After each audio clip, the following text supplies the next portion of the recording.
नबी पाक सल्लल्लाहु अलैहि वसल्लम ने फरमाया कि अल्लाह ताला ने जब जमीन को पैदा किया तो जमीन हिचकोले खाती थी।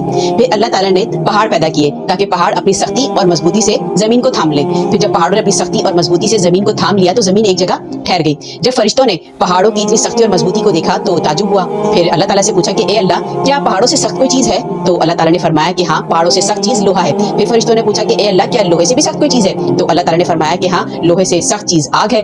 फिर फरिश्तों ने पूछा कि ए अल्लाह, आग से भी सख्त कोई चीज है? तो अल्लाह ताला ने फरमाया कि हाँ, आग से सख्त चीज पानी है। फिर फरिश्तों ने पूछा कि ए अल्लाह, क्या पानी से भी सख्त कोई चीज है? तो अल्लाह ताला ने फरमाया कि हाँ, पानी से सख्त चीज हवा है। फिर फरिश्तों ने पूछा कि ए अल्लाह, हवा से भी सख्त कोई चीज है? तो अल्लाह ताला ने फरमाया हाँ, हवा से सख्त चीज वो शख्स, वो आदमी है जो दाएं हाथ से सदका करता है तो उसके बाएं हाथ को खबर तक नहीं होती।